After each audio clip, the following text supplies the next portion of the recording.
예수를 믿든지 안 믿든지 안 믿는 사람에게도 주시는 은혜부터 시작해서 예수를 믿는 사람들에게 특별히 주시는 은혜까지 많은 은혜를 주십니다. 햇빛과 공기와 물은요, 생물이 살아가는데 필수적으로 필요한 것들입니다. 그런데 이런 것들은요, 우리가 너무나 당연한 것으로 여겨져서 하나님의 은혜인 줄을 몰라요. 당연한 것이 아니라 하나님의 은혜입니다. 만일에 공기가 없으면 여러분 당장에 지금 다 모두가 죽을 수밖에 없고, 물이 없으면 또한 마찬가지로 말라 죽을 수밖에 없어요. 그래서 지금 밖에 비가 오긴 하지만 비도 적당히 와야 되고, 또 안 올 때는 또 쨍쨍하게 햇빛도 져야 농사도 잘 되는 거예요. 이건 하나님이 거저 주시는 거지 우리가 뭐 투자해서 받은 게 전혀 아니거든요. 근데 이거는 여러분 우리가 당연히 받는 게 아니라 하나님의 은혜로 주시는 것을 저를 아셔야 돼요. 이런 것들은요, 우리가 육이 살기 위해서 필요한 것들입니다. 하나님은 우리에게 우리가 무엇이 필요한지를 너무 잘 알고 계시기 때문에 필요에 따라 다 주시는 거예요. 내 육이 살아야 되기 때문에 먹어야 돼요. 먹기 위해서 필요한 것들 다 주시잖아요. 햇빛 주시죠, 공기 주시죠, 물 주시죠.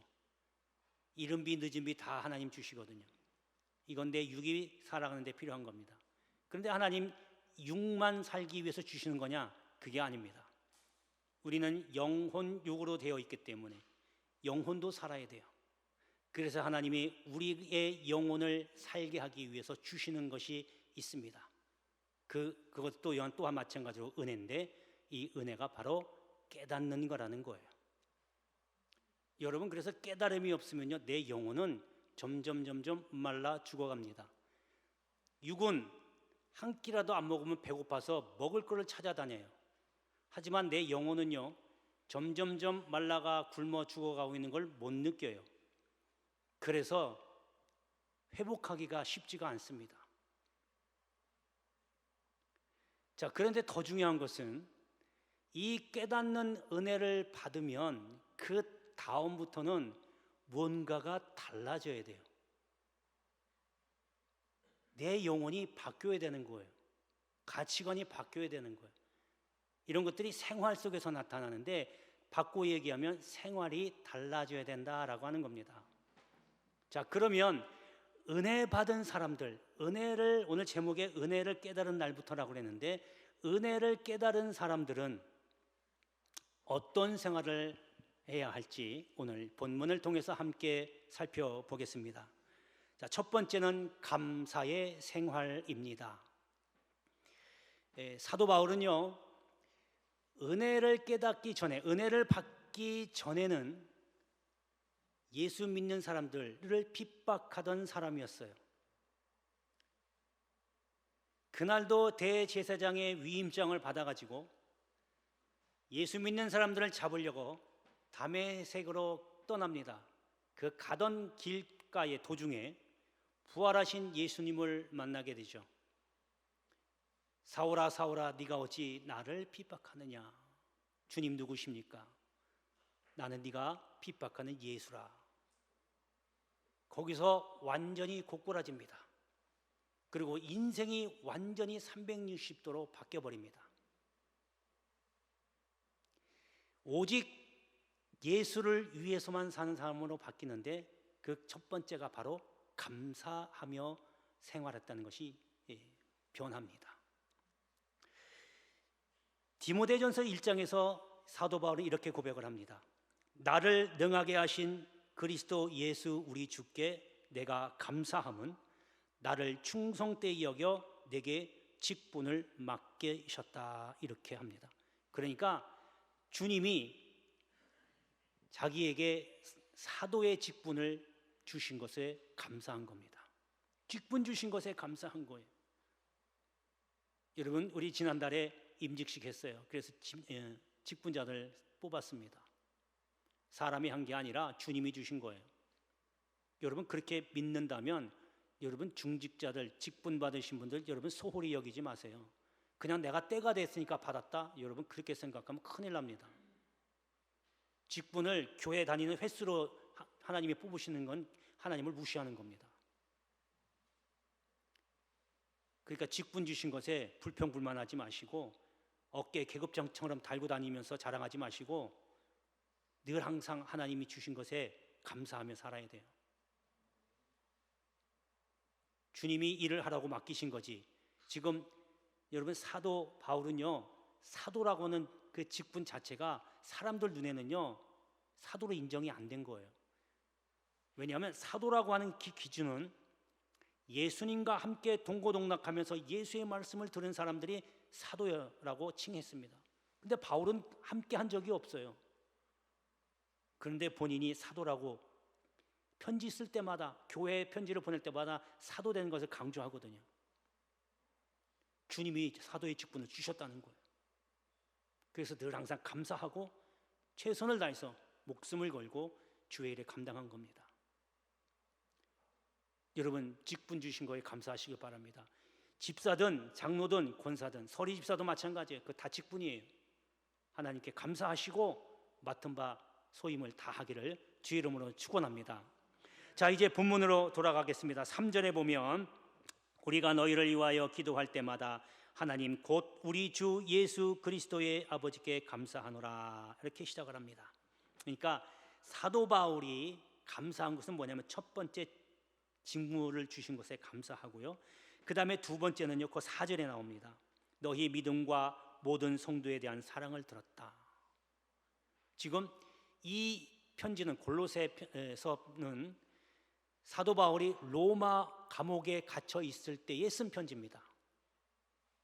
그런데 지금 골로새 교회의 소식을 그 감옥에 있을 때에 들은 거예요. 그 들은 소식이 뭐냐면 골로새 교인들이 믿음이 성장했다는 거예요. 그리고 주 안에서 서로 사랑하며 사랑이 늘어간다는 거예요. 이것이 바울에게는 너무 감사한 거예요. 여러분, 우리가 직분 주신 것에서 감사하지만 또 항상 하나님께 충성할 수 있는 기회를 주신 것도 감사하셔야 돼요. 또 두 번째는요, 좋은 동역자를 만나게 해주신 것에 감사했어요. 로마서 16장 마지막 장에 보면 브리스길라와 아굴라를 소개하는데 그 사람에게 문안하라 하면서 뭐라고 그러냐면 그 두 사람은 내 목숨을 위하여, 사도 바울의 목숨을 위하여 자기 목숨까지도 내놓은 사람이라는 거예요. 그러니까 이렇게 자기를 위해서 희생하는 그 동역자를 하나님 만나게 해주신 것 정말 감사합니다라고 사도 바울이 고백하고 있어요.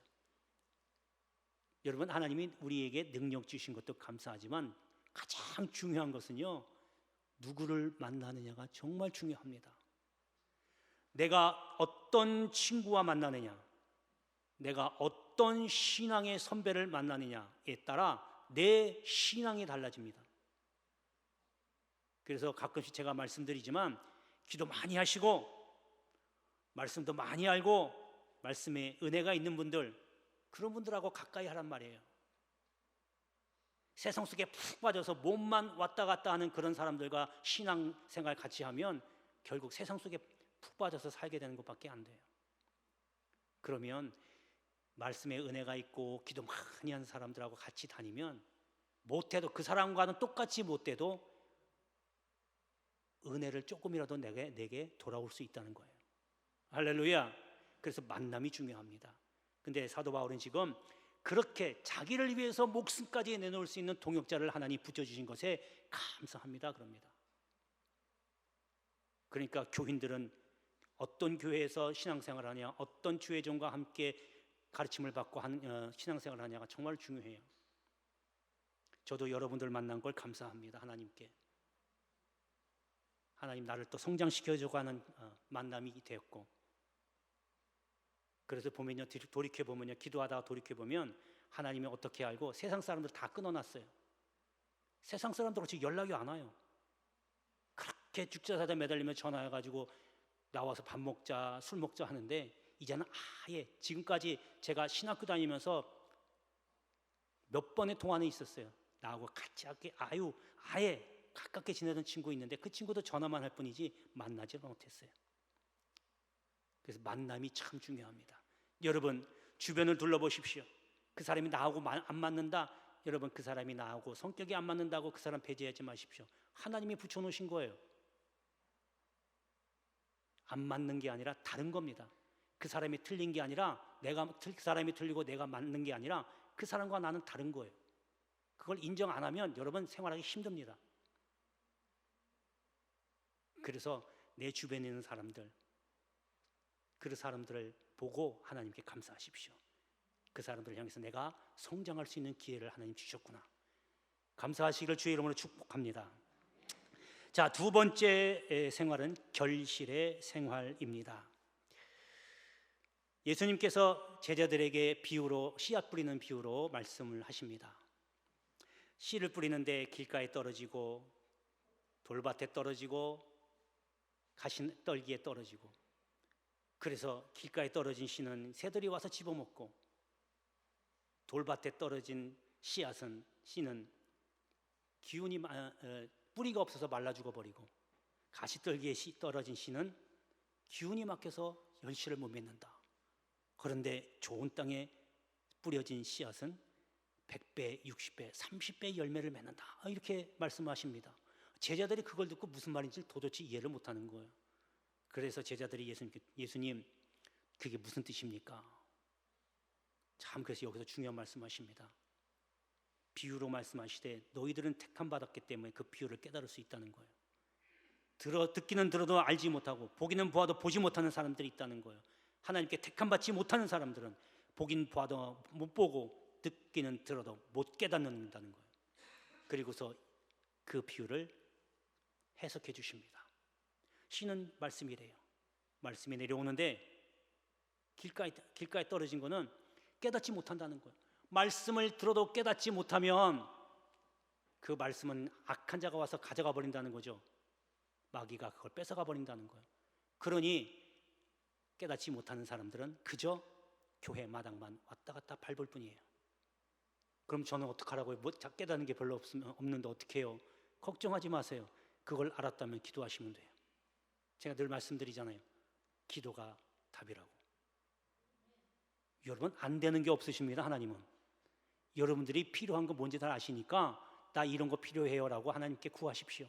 하나님 말씀이 내려오시는데 주의 종의 입술을 통해서 말씀을 저희에게 주시는데 도무지 들어도 저는 잘 모르겠습니다. 제 무지한 것을 용서하시고 깨닫게 지혜를 주옵소서. 기도하십시오. 안 하니까 안 주는 거예요.